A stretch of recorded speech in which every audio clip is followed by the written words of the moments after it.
Olá a todos, muito boa tarde. Obrigado a Comites por esse convite, por essa participação. A gente vai aqui nos próximos 40 minutos tratar de um tema muito relevante, que é a questão da hipertensão arterial no Brasil, né? Esse cenário é muito importante, que merece muita atenção. A questão da sua prevenção, do seu controle, que é um desafio em todas as esferas de saúde, pública, privada, e com vários atores envolvidos nessa tentativa, né, de aumentar as taxas de controle. E um segundo tema no mesmo módulo, que é o engajamento dos pacientes. Cada vez mais o paciente deve ser o ator principal da sua doença, conhecer a sua doença, se engajar, se automonitorar, e de que maneira as soluções digitais, hoje em dia o mundo é digital, mais pós-pandemia, podem ajudar tanto pacientes quanto médicos nesse contexto de engajamento. Como já foi apresentado, eu conto aqui com a presença muito ilustre do Dr. Ricardo Pavanello, que além de profundo conhecedor do tema, cardiologista do Instituto Dante Pazanese de São Paulo e da Sociedade Brasileira de Cardiologia, além de um fraterno amigo de muitos anos, e a senhora Fernanda Carvalho, do Instituto Lado a Lado pela Vida, que também conhece profundamente o tema, pelo lado, inclusive, da visão do paciente. Obrigado aos dois por terem aceito o convite também. Bom, eu queria aproveitar nesse nosso tema e já queria fazer uma primeira pergunta para o Dr. Ricardo Pavanello, a gente começar pelo problema em si, antes da gente chegar nisso. Dr. Ricardo, a hipertensão arterial é seguramente uma das nossas mais prevalentes, né, no Brasil, que seja, afeta milhões de brasileiros. Inclusive, uma boa parte desses milhões sequer sabe que é hipertenso ou que é hipertensa.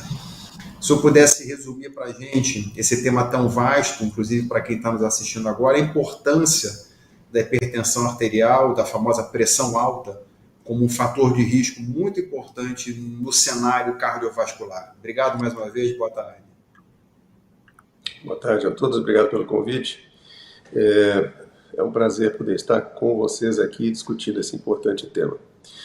A relevância da doença cardiovascular no Brasil e no mundo é muito significativa, dado que ela é a primeira causa de morte, não só no nosso país, mas como no mundo todo, né? A despeito do conhecimento, do entendimento profundo das causas do problema, nós, infelizmente, estamos perdendo a guerra para as doenças cardiovasculares. Em muitos países, a mortalidade não só não diminui, como aumenta. Isso é o primeiro problema.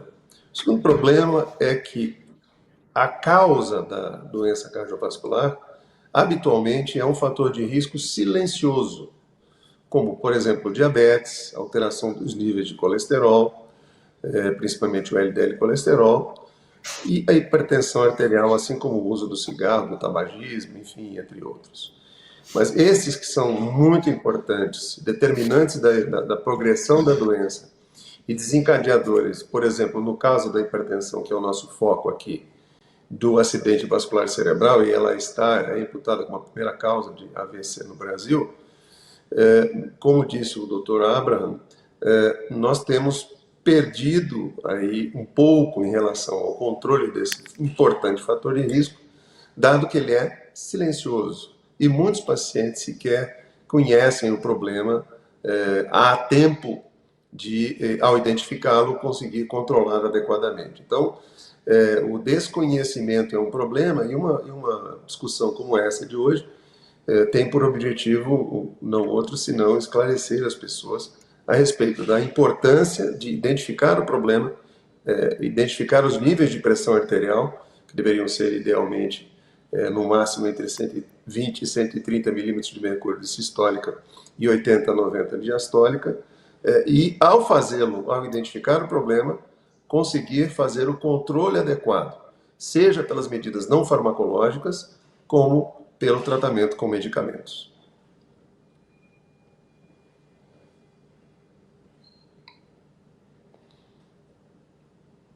Mas a senhora me escuta? Agora sim. Eu não estou vendo a senhora, mas a senhora está me escutando bem, né? Sim, agora estamos escutando. Tá bom. Senhora Fernanda, obrigado, boa tarde mais uma vez por estar com a gente. Eu queria escutar um pouco da senhora a seguinte percepção. O doutor Ricardo falou bem uma questão do diabetes, por exemplo, né? Parece que o diabetes já carrega um certo estigma natural em relação às suas complicações, principalmente de cegueira, a insuficiência renal com a necessidade de hemodiálise, amputação de membros inferiores, enfim. Mas a hipertensão arterial, aparentemente, para o lado do paciente, não tem o estigma, é silenciosa. E por conta disso, o entendimento do paciente sobre o risco da hipertensão arterial como um todo parece menor e, consequentemente, as taxas de controle também são menores. O que a senhora acha dessa percepção? A senhora concorda? O que a senhora poderia dizer para quem está nos acompanhando em relação a essa questão da menor percepção do risco que o paciente hipertenso tem sobre si mesmo? Primeiro, boa tarde novamente, doutor Abraham, doutor Ricardo, pelo convite. Queria dizer que eu estou aqui representando a nossa presidente, a Marlene Oliveira, que está numa viagem internacional, infelizmente não pôde estar aqui, então é uma honra, e eu espero poder representar no mesmo, né, pelo menos pertinho do mesmo conhecimento dela. Mas a sua pergunta é muito interessante, porque acho que o doutor, talvez Ricardo também concorde comigo, a hipertensão como as doenças crônicas em geral, né? Cardiovasculares. Né? Se a gente olhar para o lado uma doença crônica como o câncer, né, as pessoas têm imediata consciência do que aquilo pode afetar a sua vida. Né? E na hipertensão, o paciente, muitas vezes, ele não se identifica como um paciente. Né? Ele não assume esse papel de que ele faz parte dele controlar e entender o que é essa doença, o que é uma doença crônica, como é que ela afeta o seu corpo, o seu organismo e como ele deve lidar com ela. Né? Como é que ele vai fazer para conviver com a doença crônica, como é que ele vai controlar e como é que ele vai viver e se relacionar com o profissional que cuida da saúde dele, seja no serviço público de saúde, seja na saúde suplementar. E a gente percebe muito isso nas nossas linhas, né, no 0800 ou nos eventos que a gente participa.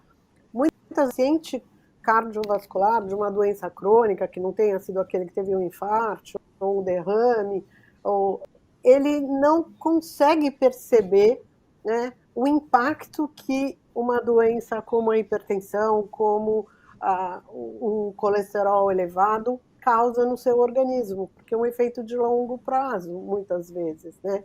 Então, ele não vê aquilo como uma doença aguda, que ele sente que ele tem um sintoma imediato. Então, esse caminho é que é o mais difícil, doutor Ricardo, que é sensibilizar o paciente, sensibilizar o indivíduo de que ele tem uma doença e que ele faz parte, né, dele também ser quem vai solucionar aquela situação, seja o controle, que às vezes não tem uma cura, né, para uma doença como essa, doutores me corrijam, mas que ele tem que controlar, ele também. Né? A gente sempre fala de que saúde é um direito do cidadão, um dever do Estado, mas a gente esquece que para ter direito tem que ter dever também.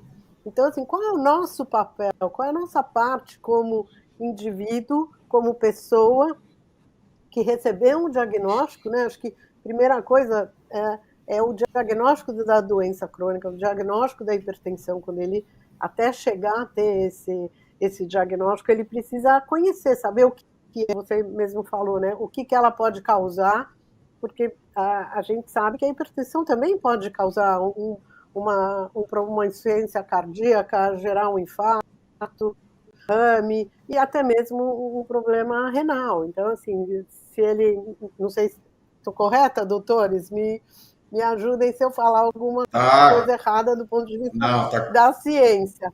Mas ela também pode causar, né? Que é muito pouco, então, assim, ela não procura conhecer a doença. Então, a gente entende que esse é um grande gargalo que a gente tem, né? É a falta do conhecimento que a pessoa desenvolveu e que faz parte dela, né? controlar e fazer com que aquilo impacte o menos possível a qualidade de vida que ela tem. Então, é muito sensível, então, a gente percebe muito no dia a dia do nosso trabalho. Perfeito. Obrigado, senhora Fernanda. Eu acho que a senhora, eu acho não, certamente, primeiro, recomendações, um abraço para a senhora Marlene Oliveira. A senhora certamente já está a substituindo à altura. Muito obrigado, parabéns. Doutor Ricardo, a senhora Fernanda falou uma coisa interessante. A hipertensão, quando o paciente senta na frente do médico ou da médica, recebe o diagnóstico, a hipertensão não começou naquele momento. É um acúmulo de situações, de estilo de vida, além de algum componente genético, que levou ele ali. Uma grande parte da nossa plateia não é de médicos, não é de profissionais de saúde. O que a gente isso poderia ajudá-los a entender um pouquinho dessa gênese, da origem da hipertensão, da pressão alta, até a chegada do diagnóstico, de maneira resumida? De maneira resumida, eu diria que a hipertensão secundária, que é muito rara, é muito pouco frequente, ela tem uma causa removível. Ela acontece por causa de uma alteração do fluxo ao rim determinado pela artéria renal. Então, se a gente consegue remover essa obstrução, esse entupimento da artéria renal, a gente consegue controlar a hipertensão. Outras causas muito raras são tumores renais que podem levar, ou de suprarrenal que podem levar à hipertensão. Mas a maioria esmagadora dos casos é a hipertensão chamada hipertensão essencial. Hipertensão que vem sim com uma carga genética, e eu diria, dona Fernanda, que quando o paciente senta no consultório e identifica hipertensão arterial, o médico tem que dar a esse paciente a expectativa de que ele terá uma vida absolutamente normal, mas que se ele não controlar adequadamente a hipertensão tem 3 alvos principais: o cérebro, AVC, o coração, infarto e insuficiência cardíaca, e o rim, doença renal crônica, caminhando para um final dialítico. Então, esses alertas importantes, derrame, infarto, insuficiência renal, etc., isso pode sim trazer o paciente à realidade do que é uma hipertensão arterial de longa data, sem um diagnóstico adequado. Então, esse trinômio não serve para amedrontar, serve para alertar o paciente de que, se ele ficar à mercê desses níveis pressóricos sem controle, ele terá consequências importantes, palpáveis, e que vão mudar a vida do paciente. Perfeito, Ricardo, obrigado. Eu até pego, é bom a gente ser moderador quando as pessoas vão nos dando bons ganchos, né? Porque a situação fica bem mais fácil para o moderador. Senhora Fernanda, o doutor Ricardo deu um gancho importante, que é a participação do paciente, a consciência do paciente da sua doença. A senhora tinha falado que, às vezes, diferente de um diagnóstico de uma neoplasia, de um câncer, por exemplo, o diagnóstico da hipertensão não motiva, vamos chamar assim, o paciente a mergulhar no seu tratamento. O que a senhora poderia compartilhar? Como tornar esse paciente mais proativo no tratamento da sua hipertensão, como ele seria com outros diagnósticos mais impactantes? A gente entende que a primeira é a sensibilização do entendimento de que ele é um paciente, né? E tirar essa desmistificação do paciente, aquela pessoa que está acamada, que é aquela pessoa que tem uma qualidade de vida imenamente impactada, porque muitas vezes o que nós percebemos é que o paciente de hipertensão ou que tem um colesterol aumentado, ele não sente aquilo no dia a dia, ele não tem um impacto imediato. Então ele não consegue identificar, ou ele começa a fazer o tratamento, ele começa a seguir a medicação e ela rapidamente pode ter um efeito, ele não vai mais sentir aquilo que eventualmente ele já tivesse sentido. Então ele acha que está bem, então eu posso, né? A aderência, a adesão ao tratamento é um outro gargalo muito importante que a gente percebe, né, no paciente da hipertensão, e que ele eventualmente não toma a medicação correta, ele não toma na dosagem correta, né, ele para 2 dias, aí ele não sentiu nada, ele acha que, então não preciso tomar mais. Então essa conscientização de que a hipertensão uma doença crônica importante e que ela pode, sim, ter uma causa no longo prazo que vai impactar a qualidade de vida dele, até a vida dele, eventualmente, né, dele ou dela, dele e do paciente. Essa conscientização é super importante. Então, por isso que a gente tem esse tripé: sensibilizar primeiro, usar e com informação qualificada, né, com essa conversa com o médico, ou com as fontes importantes, para aí, então, engajar, né? Porque a gente às vezes fala do engajamento como se ele fosse a primeira etapa. Só que antes de engajar, a pessoa precisa ter a conscientização, precisa ter a sensibilização, ele precisa saber que é importante a parte dele no tratamento, né? Então, esse tripé, sensibilização, engajamento é fundamental, e a confiança no profissional que está ali na frente, e dialogar, né? Entender, procurar se questionar, procurar ser curioso, conhecer mais do seu corpo, da sua, né, o que aquilo causa. Então, hoje em dia a gente está sempre buscando sensibilizar as pessoas de que ela tem que conhecer aquilo que ela desenvolveu. Perfeito. Doutor Ricardo, a senhora Fernanda falou uma coisa interessante: informação de qualidade. Eu imagino que é uma situação que acontece no consultório, o famoso doutor Google. O paciente já chega com uma série de informações que ele encontrou em lugares não confiáveis na internet, que levam ao que a senhora Fernanda destacou. Não, hoje a pressão está boa, não vou tomar o comprimido. Quer saber? Eu só vou tomar semana que vem. O médico falou que é de manhã, mas eu vou tomar de noite. Enfim, uma série de informações desencontradas e que provavelmente contribuem para essa baixa taxa de controle que a gente tem da hipertensão no Brasil. Eu queria a sua opinião sobre por que, não tem um único porquê, mas enfim, as razões para essa taxa de controle da hipertensão no Brasil serem tão baixas e de que maneira o paciente pode encontrar algum canal confiável de informação médica sobre hipertensão e evitar esse efeito do Dr. Google. Qual a sua experiência nesse cenário? O Dr. Google, quer dizer, as redes sociais também, de um modo geral, elas não são de todo ruim, porque, na verdade, ao procurar uma informação errada ou certa, isso mostra que o paciente tem um interesse em saber exatamente o que está acontecendo. O problema é que as fontes não são, infelizmente, não são todas confiáveis. A resultante disso é que há muita desinformação, muito ruído nessa comunicação, o que leva o paciente, infelizmente, a tomar atitudes que são muito ruins para o tratamento dele. Vejamos, a primeira é a automedicação. Ele toma o remédio quando ele acha que deve, né? O segundo problema é a falta de adesão adequada. Mesmo fazendo um tratamento, ao perceber que ele não tem sintoma algum e está tendo um gasto ou um trabalho em adquirir aquele medicamento, tem que ir até um posto de saúde ou na farmácia comprar, ele se vê diante daquele dilema. Se eu não sinto nada, se eu estou bem, para que eu vou continuar tomando esse remédio? Isso não vamos dizer assim, só relacionado à hipertensão, também relacionado ao diabetes, também relacionado ao colesterol. Menos de 1 em cada 10 pacientes que estão em uso de medicações cardiológicas estão fazendo uso adequado e obtendo metas adequadas no controle de colesterol, glicemia, açúcar no sangue e níveis de pressão adequados. É um percentual muito baixo, né? Infelizmente, quando o paciente tem essa notícia, ele sempre se coloca entre aqueles 10% que estão fazendo a coisa certa. Ele sempre diz, não, mas se eu sei que eu tenho um problema, por que eu vou abandonar o tratamento? Eu jamais abandonaria.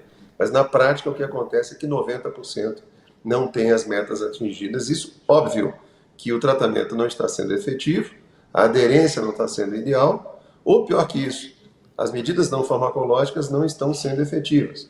O abandono do cigarro, a redução do peso, controle dietético e o consumo do sal, que no Brasil é um grande vilão. Nós consumimos no Brasil 3 a 4 vezes mais sal do que deveríamos na nossa alimentação habitual. Então são, como você bem disse, não é um fator, são vários fatores.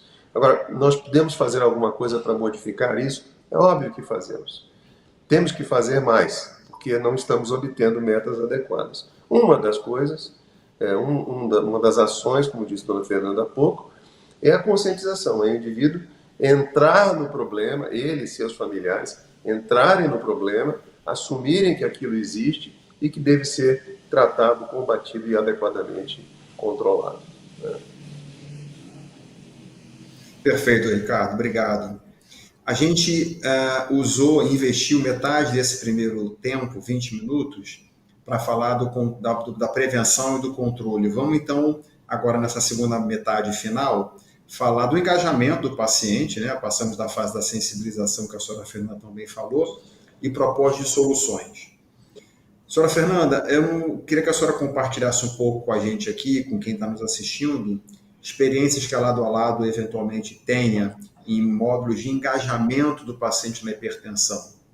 Alguma solução digital, algum programa, alguma atividade que a senhora acha que funcionaria bem ou que já sabe que teve uma experiência positiva.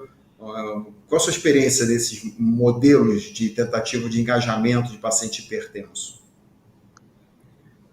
Muito obrigada dessa pergunta, porque essa é a essência do nosso trabalho. O Lado a Lado, ele nasceu como um portal de informação, inicialmente de câncer de próstata, né, até desenvolver o Novembro Azul, que é uma campanha criada pelo Instituto Lado a Lado pela Vida no Brasil, né, não é uma campanha importada, e aí a gente foi evoluindo, e foi um pedido, doutor Ricardo, de tratamento das doenças cardiovasculares para a população, porque o público identificava que o portal do Instituto era uma confiável, né? Nós temos um comitê científico, nada do que a gente publica lá é achismo, né? Dr. Google, todas as fontes são qualificadas, a gente busca ter a Sociedade Brasileira ou o Ministério da Saúde, a OPAS, enfim, né? E organismos internacionais, para poder trazer. E aí foram surgindo perguntas sobre doenças cardiovasculares.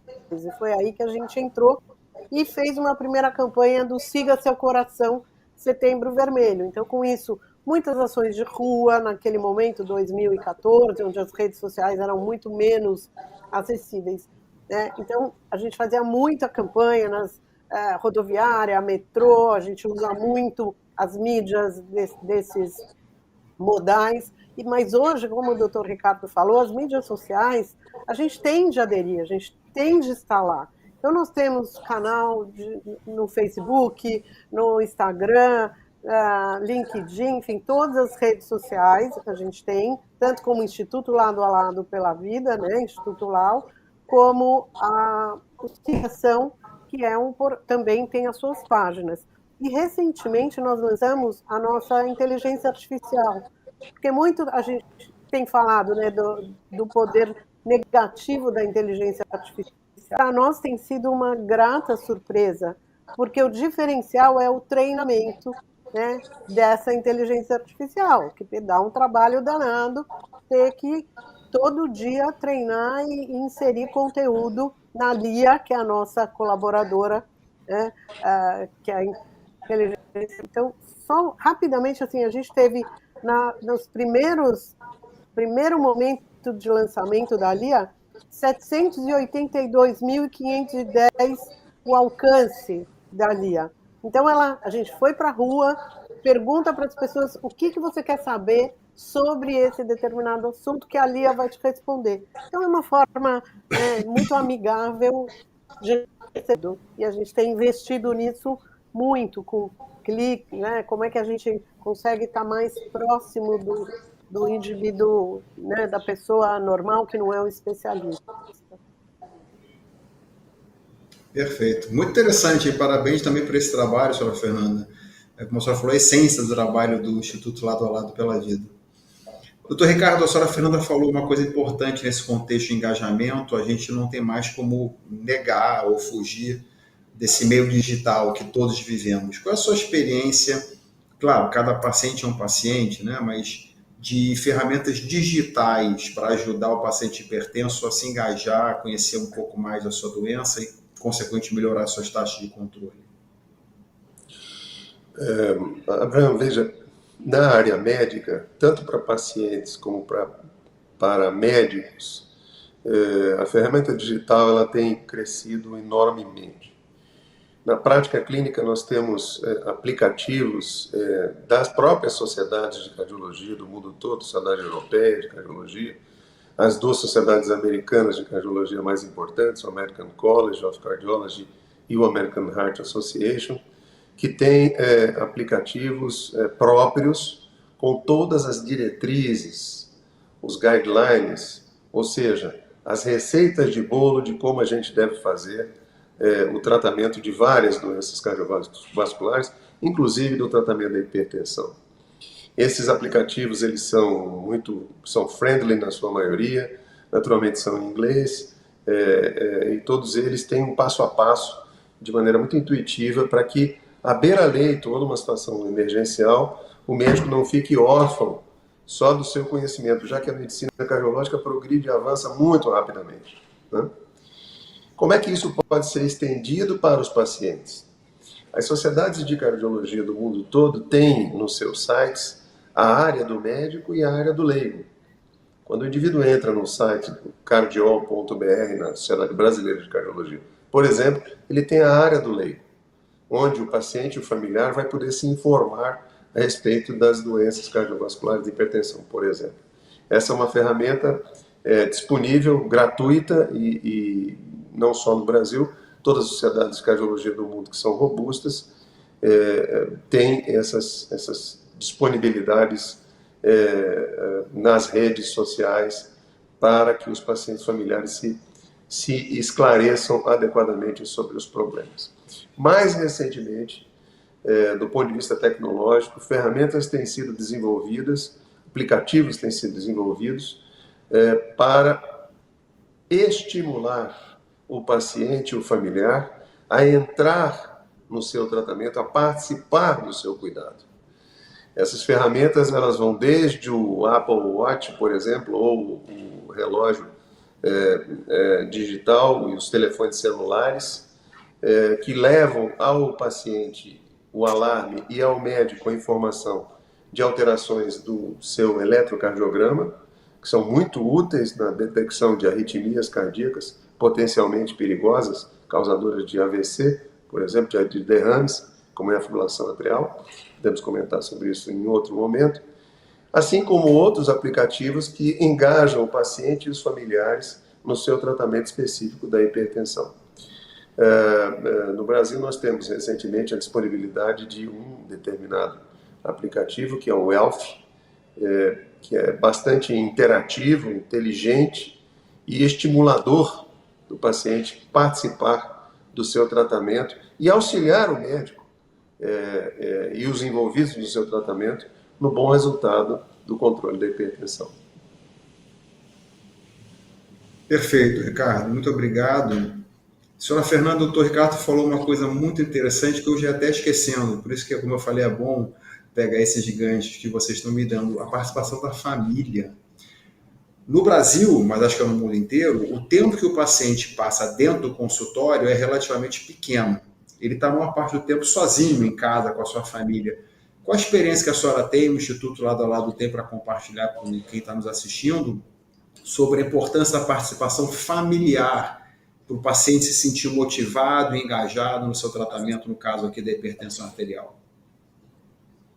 É fundamental, Ricardo. A gente trabalha muito com o familiar ou o cuidador, né? Porque a gente entende o familiar, né? Não o cuidador profissional, principalmente falando de um país como o Brasil, com as diferenças socioeconômicas que a gente tem. Então, a família é muito importante, né? As pessoas entenderem e, muitas vezes, acompanhar até esse paciente, né, nas consultas, mesmo que seja uma consulta de 15 minutos, quando ele vai na UBS, né, na atenção primária, quando ele chega, para ele ir um pouquinho mais preparado. O que eu preciso perguntar? O que é aquilo? A gente tem isso, por exemplo, no nosso site, né? Como é que você se prepara para uma consulta? Quais são aquelas perguntas que eu não posso esquecer? Então, leva a sua cola. O que eu preciso perguntar? O que é fundamental? Por que eu tenho que tomar o remédio naquele horário e não no horário que eu quiser? Né? Por que eu preciso... A gente sabe falar alimentação alimentação, né, saudável, fazer atividade física, a gente sabe que com a diferença que a gente tem num país como o Brasil, não é a coisa mais simples de fazer, mas é possível. Eu não posso pagar uma academia, mas eu posso subir escada, eu posso ir caminhando, até não direto, desço 1 ponto, 2 pontos antes do meu trabalho e caminho um pouquinho. Essas básicas, mínimas que o indivíduo, né, a pessoa pode incorporar no seu dia a dia. Então, o familiar é muito importante, os filhos entenderem, o parceiro, a parceira entenderem que é uma doença crônica e que ela precisa ser controlada, como você mesmo disse desde o começo, né? Identificar que é uma doença e como é que eu consigo controlar e ter uma qualidade de vida boa, né? É fundamental que a gente espera que as pessoas tenham qualidade de vida. Certamente. Abra, eu Obrigado, Fernando. Posso fazer uma observação? Claro, por favor. Na diversidade a gente acaba crescendo muito, né? Nós recentemente tivemos a questão da pandemia do Covid. Poucas pessoas tinham em casa um oxímetro digital. Ninguém tinha hábito de ter oxímetro digital. Mas, a partir de um determinado momento, cada resfriado que o indivíduo apresenta, ele já liga para o médico dizendo, olha, eu estou muito resfriado, estou de cama, estou meio abatido, estou preocupado, mas a minha saturação está 95, está 94, tudo bem, doutor? Quer dizer, isso, jogando um pouco para o lado da hipertensão, não é incomum também que muitos pacientes tenham em casa os seus aparelhos digitais para detecção de hipertensão arterial, dos níveis de pressão arterial, né? Então, são ferramentas que a gente vai, assim como o glicosímetro, né? O indivíduo que tem diabetes tem um controle do açúcar do sangue e da coagulação, nos casos de pacientes que usam anticoagulantes, ele também faz ponta de dedo a detecção desses valores. Enfim, boa parte dos pacientes que já tiveram algum contato com doença cardiovascular ou, por exemplo, tem uma doença crônica, como, por exemplo, hipertensão, já tem algumas ferramentas em casa que eles podem utilizar para nos subsidiar nesse tratamento. Portanto, como disse dona Fernanda, engajamento é fundamental, não só do paciente, mas do seu entorno, né? Os familiares, os amigos e aqueles que querem o bem dessa pessoa. Desculpe interrompê-lo. Não, foi ótimo, porque você me deu o gancho justamente do que eu ia te perguntar. Você mencionou bem do Elf, que inclusive é um aplicativo gratuito para qualquer cidadão brasileiro, tanto no Apple Store quanto no Google Play. É só entrar nessas 2 opções de loja e baixar. E ele tem um conteúdo científico muito vasto e concreto, validado pela Sociedade Brasileira de Cardiologia e de Diabetes. E ele tem o processo de automonitoramento. É uma deixa boa que você me deu. Essa questão, o quanto é importante incentivar o paciente a ter um aparelho digital de qualidade em casa, confiável, ele, paciente, fazer essa medida e imputar no próprio aplicativo ELF os valores para ajudar o médico na consulta a mostrar na tela do celular, todo brasileiro hoje tem um celular, um smartphone, os valores dessa pressão. Esse conceito do automonitoramento dentro do aplicativo ELF. Doutor Ricardo, sua percepção, para quem não é da área da saúde que está nos acompanhando aqui, por favor. Os aplicativos, a virtude do aplicativo é a simplicidade do seu uso. Quanto mais simples ele é, mais friendly ou mais fácil de ser utilizado ele é. Especificamente o ELF, ele tem ferramentas que permitem ao paciente, ou ao cuidador, ou familiar, enfim, inserir no próprio aplicativo essas informações, e essas informações, elas, uma vez compartilhadas com quem controla os dados do aplicativo, é capaz de identificar variações que são, vamos dizer assim, um sinal, uma luz amarela, uma luz vermelha, capazes de chamar a atenção para uma atitude adicional, quer dizer, para uma tomada de decisão, muitas vezes, no seu tratamento. Ou seja, aplicativo gratuito que amplia o poder do paciente de, ao inserir os seus dados, compartilhá-lo com o seu médico e favorecer o seu tratamento, e o resultado final com as metas adequadas, isso é de muita abrangência, de muita utilidade. O paciente, ele vamos dizer assim, parceiro do seu tratamento. Isso é tudo praticamente hoje no tratamento da doença cardiovascular. Perfeito. A gente está chegando ao final do nosso encontro, aliás, bastante produtivo. Tenho certeza que todos que nos acompanharam aqui tiveram bastante informações relevantes sobre sensibilização, controle, engajamento e ferramentas digitais, o aplicativo ELF na hipertensão. Para a gente poder passar para a fase final, senhora Fernanda, eu queria que a senhora fizesse suas considerações finais e a mensagem final pelo lado do Instituto Lado a Lado pela Vida, por favor. Eu esqueci de mencionar, a gente está falando de tecnologia e tudo, mas a gente, às vezes, né, no Brasil do tamanho que eu não tem nem sinal de internet em muitos lugares ainda, né?